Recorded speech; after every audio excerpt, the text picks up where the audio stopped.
All right. So this is Mark with Viva Virtus. That's Latin with live with strength. I'm here doing our podcast today. The podcast is titled Real People, Real Stories, and Real Strength. And I think I have someone on that exemplifies those things. Kyron Stokes, tell us a little bit about yourself and maybe where you grew up and what kind of got you to where you are today, if you can. Yeah. Well, thanks for having me. For Yeah. one, I really appreciate it. Just taking the time out, and I'm glad to be able to help in any way and just share, my experiences and Awesome. where how I've gotten to this point and where I'm at. Goodness, I'm a kid from Texas, so I'm a Texan at heart, and I grew up there for the most part since I was about 4 or 5 years old. My family, half of my family's from the Caribbean, and then my dad's side of the family, they're from Louisiana. And so kind of a crazy mix there, but my upbringing, I have a brother, and then, I mostly lived with my mom for the most part and some relatives that lived with us because, like I said, they're from the Caribbean and they kind of all came over one at a time. Oh, wow. And so it started with a couple of my aunts and then my grandmother. And usually, for the most part, it was my grandmother who stayed with us. Okay. My dad was in the Navy, and so he did all of the traveling. So we didn't travel with him. And, just as far as military and then, just being in the Navy, he could be gone months at a time. Could be out on the ship, get deployed. So for him, he was kind of in and out of the home a lot. So growing up, I guess I was, even at a young age, the man of the family, or so had to grow up pretty quickly. But I dove and I was immersed in sports. So I played. Originally started out, I played soccer, and then from there played basketball, and football, baseball a little bit. And so my mom tried to, as much as she could, take me to everything. There were a lot of people that helped out and dropped me off at practices and different games and whatnot while she was working. So yeah, my life as far as I guess my childhood, heavily into sports, and knowing that, my mom was doing everything that she could to just provide and help, make sure we're doing the right things and just being brought up well. And so really, I got to middle school and I figured out, okay, I think I'm decent as far as I was still playing soccer and basketball at the time. And going into middle school, we moved from Arlington, Texas to Mansfield, Texas, which it's very close. But I moved in order to, well, first we got a bigger house, but we were also looking, okay, what is the best school district to be in from a sports perspective? Like I said, I have a brother he was a late bloomer. I was more so the athlete of the family, and he kind of played and dabbled in a little bit of sports, but didn't really. So a lot of the focus was, okay, where can we go so Kyron can kind of be seen? Ended up going to high school and Mansfield Summit, and where did a lot of my playing, and a lot of recruits came in and out. And at that point, I'm done playing soccer, and I am doing strictly basketball. And what that looks like, my head coach, when I was finishing eighth grade, kind of took me under his wing. He knew my family situation, and he really stepped in a huge way. Nice. Godly man, just someone who was a father figure. And it was kind of weird because he was the coach, but he took me under his wing and he became like a second dad for me. And so I had access to, I was one who worked hard and really once I got a taste of the success and the possibility of being able to play at the next level, that's what I wanted. So I really I had a ton of friends and a group of guys. We were really solid and we grew up together. And our main focus truly was basketball. And you have your other stuff as a high school kid. Yeah. And me not knowing the Lord at the time. I know my mother raised me right. And so I didn't get into too much trouble just because I knew that basketball was what I wanted to do. Sure. And so drugs and alcohol, the sex and all that stuff, it terrified me because I thought, oh, you didn't want to lose. Happened. Yeah. I didn't want to lose the chance to play. Yeah. And thank God for that. That was my biggest. It wasn't because it was wrong or anything like that. Well, listen, it worked, right? Yeah. And I just wanted to play and be successful. And so I didn't want anything to stop that or hinder me in any way. And so I had a great career in high school, ended up getting a scholarship, and I'm here now in Oklahoma, Tulsa, Oklahoma. And so I was able to come out and play on a full ride and get my school paid for. Nice. And so that was great for, my family, my mother. And so I came out here with the sole purpose to play basketball. Sure. Well, little did I know that the Lord brought me out here to not only play basketball, but to really open up my eyes to see that this life was not my own. And I didn't do any of it by myself. And so the Lord kind of rocked me October of my freshman year. So that would be 2007. And gave my life to the Lord. And from there, never looked back. Wow. And it's been amazing ever since. I met my wife at ORU, and we eventually got married. We have 4 children, 4 beautiful children. 2 of them are adopted, 2 of them are biological, and it is complete chaos, organized chaos, but it's complete chaos. But it's a lot of fun. It works for us. The kids are amazing. It's fun to watch them in their personalities. But yeah, that's in a nutshell who I am. And that's what got you today. So if I can ask one question on that point. So when you gave your heart to the Lord, what was the catalyst that did that? Was it just a friend invited you to church? Was it just you in a room? The Lord, what was that? Yeah. So we went out. We had a recruiting visit, and we had 2, which they were in high school at the time. And so how recruiting visits, they work, it could be an official visit, an unofficial visit. The difference between the 2, unofficial, coaches can't pay for anything. Official, they can pay and wine and dine and do all of that. So gotcha. we were doing that at the time, and we went to a church event. It's called the Nightmare, out of the Guts Church. And it's basically like it's a scary house. Is that the Halloween house. thing?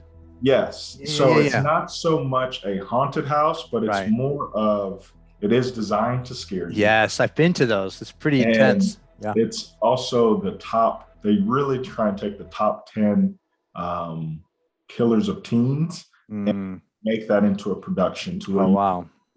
And so there's different things to where they try and make it as scary as possible. Wow, so sure. And it worked. We all went through that as a team. So I think there's 15, 16 of us guys walking through. Not only us, we're massive. And we're walking through this the Nightmare, that's what it's called. And we get out and there's a prayer tent at the end. And for whatever reason, I find myself by myself, and everyone else is kind of gone. And I'm walking through this tent, and someone just asked me, it's like, hey, how was the experience? Do you want to give your life to the Lord? And I'm like, what are you talking about? Yeah. So from there, we just had a conversation, and I was just like, I'm like, okay, everyone's going to get away from me and leave me. And I'm like, okay, let's just hurry up through this. And I'm like, And so he prays with me, I pray with him, and then we go about our way. And I had some solid guys on the team who always invited me to church, who saw something different in me. And so they just were like, hey, come to church with us. And they did it all the time. Well, it wasn't until probably a few days or a week after it kind of clicked for me. I was like, okay, something happened. Wow. And so that is how it was really nothing to where, I didn't hit rock bottom or anything like that. Yeah. It was a moment where my heart, for whatever reason, even for the wrong reason, it was open. Sure. And from there, it was, okay, this is different. This is a different feeling. Sure. And from that moment, I am the type to, my personality is and how I'm wired, I will consume myself. And that can be good and bad. Yeah. But I didn't know anything. And so I just all of the information, and I grew in my faith walk. In that first, say, 3-6 weeks, I was like a book nerd. I just wanted to learn. I needed to know everything. I gotta taste them. And the fire was just to learn. And I'm like, okay, this is crazy. It's like, how come why isn't everyone doing this? Wow. So that's how that happened. And then you go from being in a college atmosphere, and yes, it's a Christian school, but you go from coming in where you have a reputation as a basketball player, and so people have seen you in one light, and then you do it, and you commit your life to the Lord, and then that's when also I just realized, okay, everything, that persecution, trial, all that stuff, like, okay, now it comes. That stuff, you don't really see it when you know the Lord, but then once you do, it's like, hey, you switch teams, and someone's not happy about it. That's right. All these things, it's like, man, this is crazy. Just people, well, he'll go back to doing this. All the guys do this for a few days, and then they'll go back. It's a fad or something, right? Yeah. So I was like, no, this is like the real thing. And it just, from there, it was like a snowball effect, and it kept going. And, after towards the end of the year, I ended up speaking in chapel for about 5 to 10 minutes, which never would have thought. Yeah. And it was like, well, how am I even up here right now? Right. But cool. I haven't looked back. It's very cool story. Thanks for sharing that. So, the next question I'll ask you is, and I know you probably had a lot to choose from in your life, a lot of, when you accept, let's just say, God's will, right, or God's way, it can certainly be exciting, scary, all of the above, right? And I know you have a bunch of stories, but if there's something, or one or two stories, or one, it doesn't matter, that stand out to you to say, hey, this was probably one of the hardest things I came through, and then I'm kind of follow up with, like, so what did you learn from that experience, and how did you get through it? But I think being an adult and going back and looking back at my childhood, I don't know my biological father.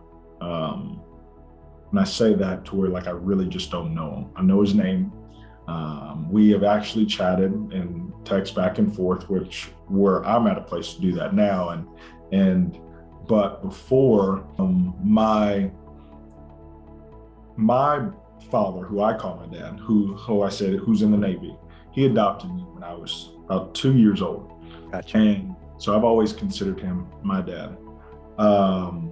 It wasn't until about that 6th or 7th grade when I had, my uncle, I have a biological uncle who played in the NBA and played for about 12 years. And they were in town. At the time, he played for the Celtics, and he called the house, and I picked up the phone, and he was just like, hey, this is your uncle. I was completely confused. I'm like, who is this? And so that's kind of how it came about. From there, my mother told me that, okay, your dad is not your dad, and this is the situation. From that moment on, I hated the world. I hated my mom. I hated my dad. I lost who I thought I was. Sure. And then probably in that same month, my dad, who was in the Navy, come to find out that he He was in another relationship outside of their marriage, ended up having a child. And so so my whole world, I always had that picture to it. I had both parents, even though my dad was in and out, I had both parents. That was something that I was proud of, even going to school and knowing, friends whose parents are divorced and whatnot. And so that I was proud of that, even at a young age. Yeah. The whole world went to shambles. And the only thing for me was basketball or any type of sport to take my mind off of everything. I was an angry kid, didn't fight, didn't do all those things, but I was not a happy kid. Yeah. Only if I was on the court. Right. And so looking kind of back, channeled that anger, right, into your yeah. And so from there, that was one of the hardest things to get through. And even as a young kid, I was just like, okay, I'll just focus on what I can control. That's me getting a ball and being good at it. And so for me, it was let me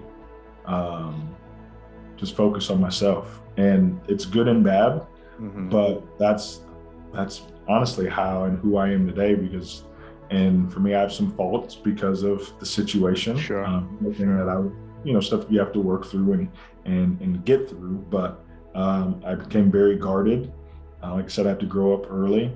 My trust in people I had to take a step back and kind of see. And then it wasn't until high school to where I saw someone who did everything that they could to make sure I was okay. Not that they needed anything from me, like my high school coach.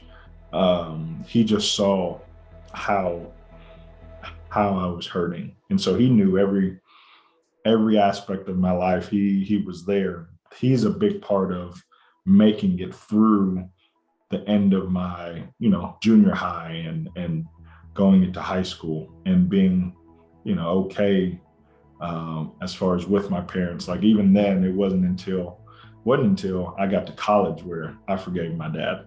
Sure. And so that was a very hard time, but I had people who were there to kind of pull me through that. Sure. Good. That's a cool story. I mean, if you had to, if you could, pick up a magic phone and, call that younger version of yourself at that point, what advice would you give him? What would you say to the Kyron today? What would he tell the Kyron going through that? What advice would you give him? Would you give him any advice, anything different than he did? I would tell myself to, what's the best way to put it? Everything's gonna be okay. And your life's not ruined, and you don't have to waste however many months, years that I did of being angry. And what I would have wished was that I did have the Lord and had understanding. Sure. I think it would have just been a different outlook.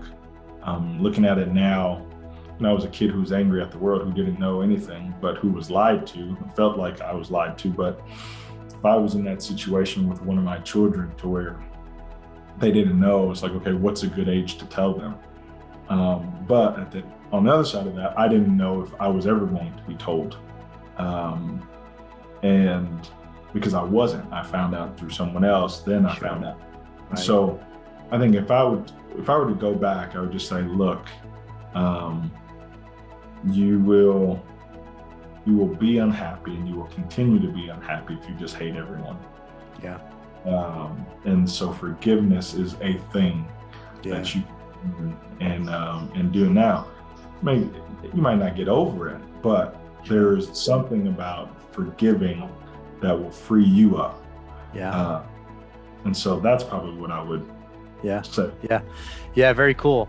Yeah. So the, I think, the Viva Virtus, right? I said earlier, live with strength. And I in thinking through the concept of strength, right? It takes on so many different ways to look at strength, right? And I kind of came up with strength of the mind, body, and the spirit. And, if I look at each one independently, they seem to have weaknesses, but together, I think in unison, they really develop a person, I think, who is ready to take on anything, right? So, I mean, from your opinion in your life, what you've gone through so far, I mean, what do you see helps keep a person strong? I mean, what would you say? I mean, what are some of the things that come to mind? I would say just your mindset, and I think that's the biggest thing. I think if you can almost trick yourself at times, Yeah. because I look at it and I will, for the most part, always pertain things back to sports for me. Yeah. Because I had to go through different hardships, and it's not easy to get at the Division I level. And that's not an easy thing. You have to go through things, you have to sacrifice things.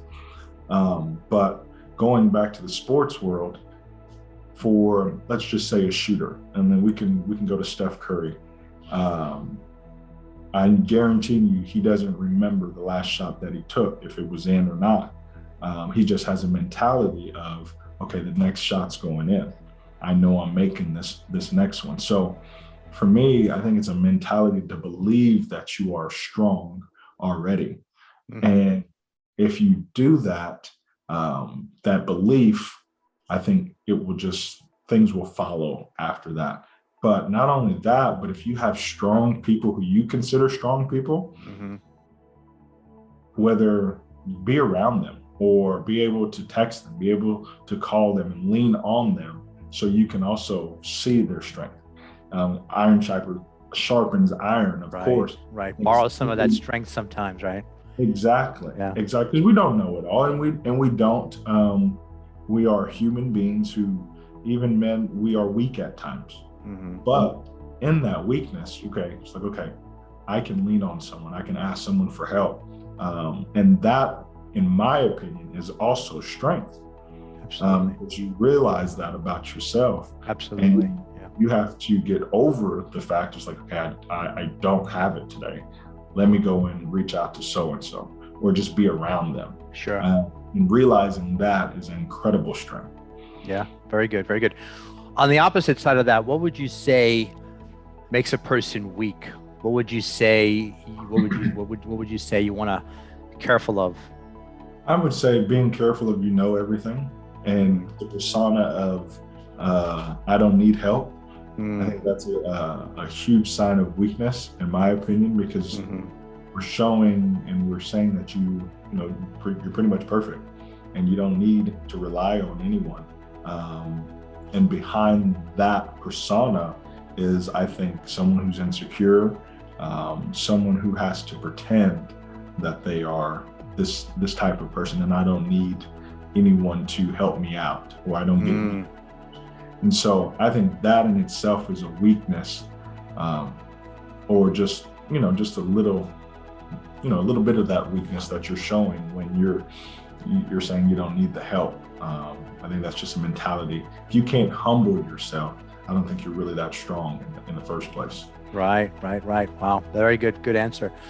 Well, I know you and you can talk a little bit about it if you want to. I know you and your wife are involved with, you were foster care, your adoption, and there's probably a big story there. Maybe we do a part 2 for that. But, if you want, do you want to talk a little bit about the Tulsa Girls Home? Do you want to talk about that a little bit, or? Yeah, I can go into that. That is, something that's been placed in my wife's heart a few years ago. And I remember sitting down with, there were it was one of the big builders here in town. And they build homes. They were talking about, let's get this land so we can build a home. And we were just trying to figure out what that kind of looks like. And fast forward to where, 3-4 years after that, it wasn't brought into fruition yet. It was still something, it just wasn't the timing. The timing was sure. And God didn't have everything in place just yet. He was working behind the scenes, I would say. So my wife was working at the time at a shelter, a women's shelter, and was let go from there. kind of stepped away, let go. It was a bad situation, just a different situation. Yeah. But she was crushed, and it kind of rocked her world.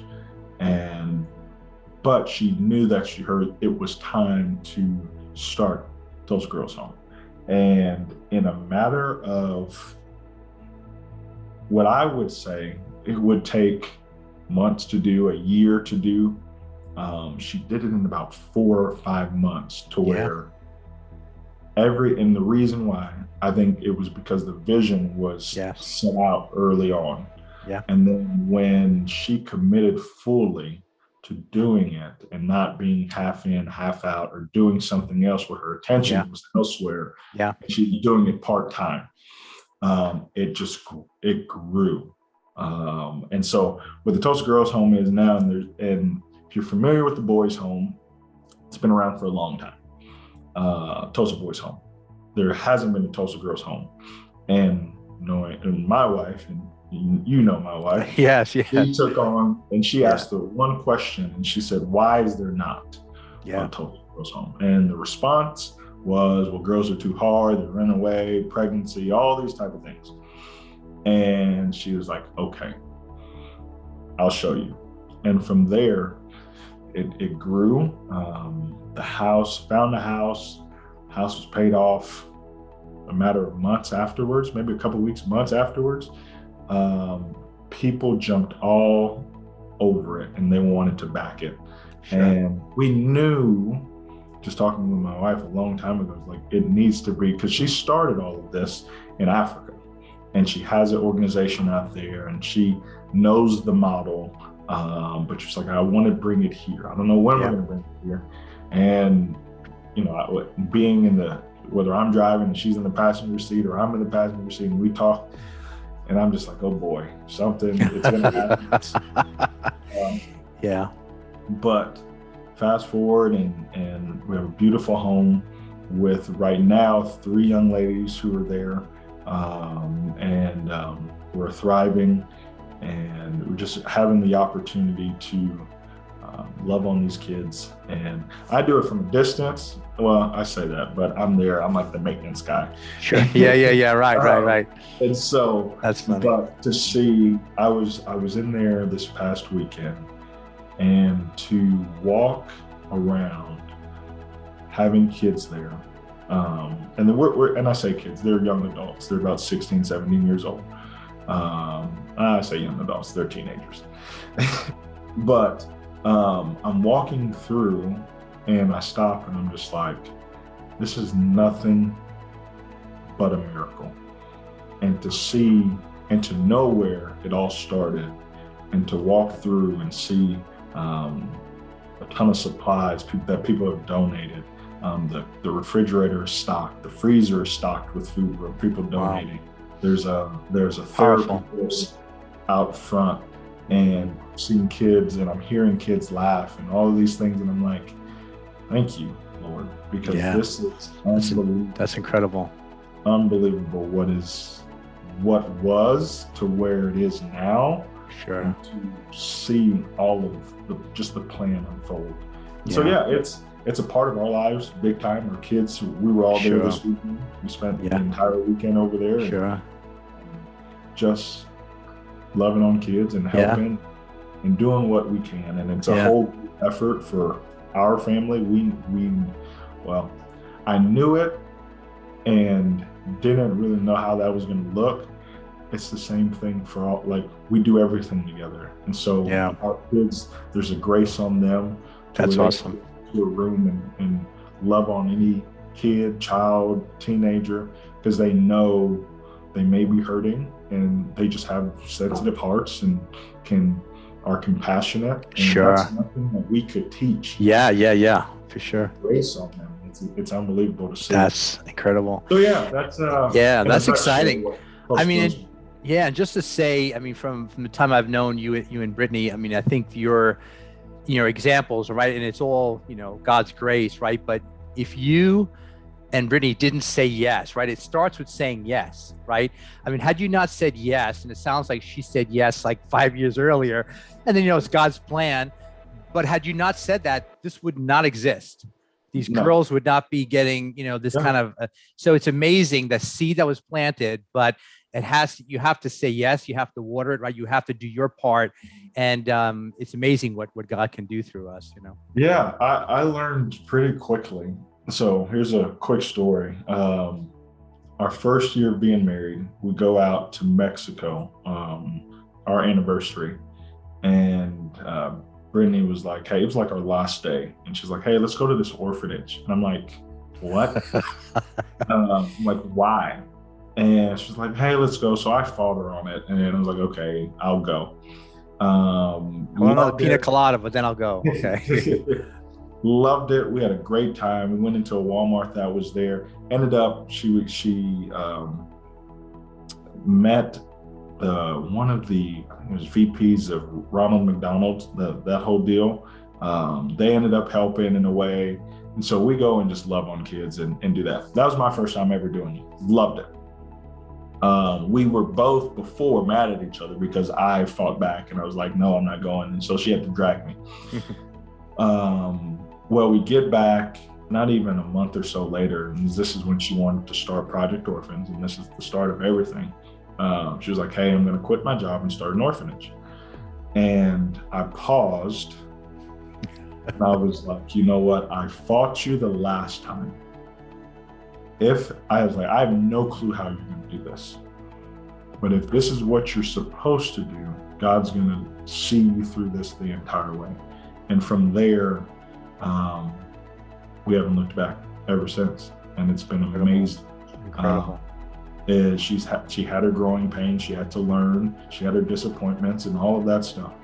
But to see where it is now, and like you said, just have to be willing and say yes. And for me, it was like, okay, I'm not going to get out of the way. God, if this is what you want, right, you're going to have to show up. Right. Lord knows I don't know a single thing and stuff. Right. So, and it's been work and diligent with what God has given you.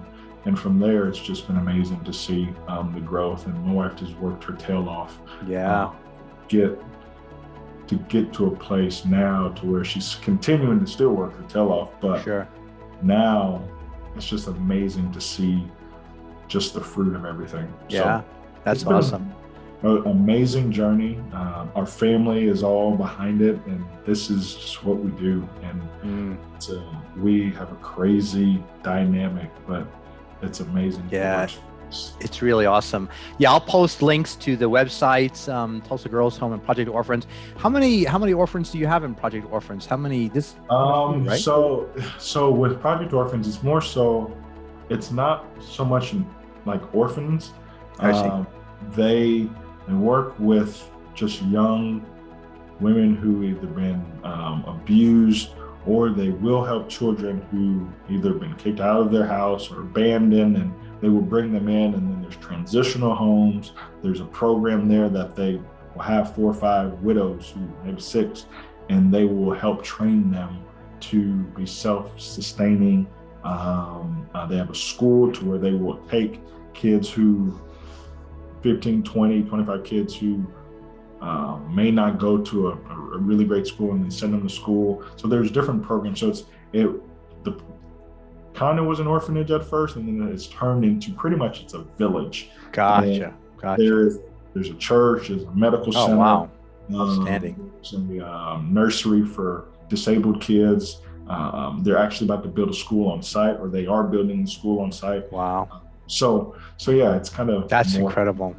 So they have a home as well, to where teens will come in, and that's where they stay. And then from there, about an hour away, is Pearl Village, where it really is a village, and it's just amazing to see the growth there. Very, very cool. So we'll wrap it up here. Do you have any future plans you want to mention?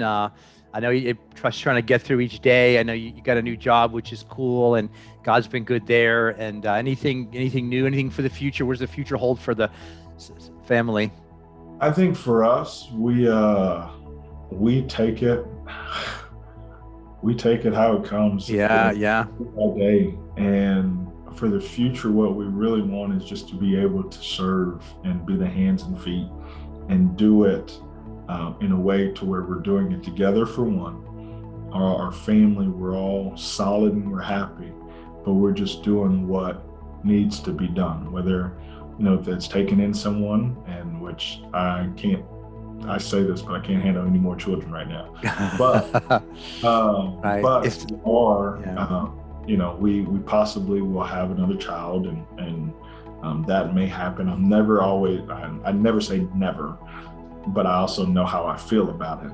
But the Lord's doing something in my heart and all of us, and we just want to be available. And I think that's the thing. When we're available to do whatever needs to be done for us, I think that's when God can really use you. Yeah, outstanding. Well, listen, Kyron, I so enjoyed, you sharing your stories, your time. You're obviously a real person with real stories and real strength. I think a lot of people would see that in you, and I've really enjoyed, talking to you today. So thanks so much. Thanks again. Yeah, thank you for having me. It's been great. Thanks. Tell Brittany thank you. I'm gonna ask her to get on here too at some point.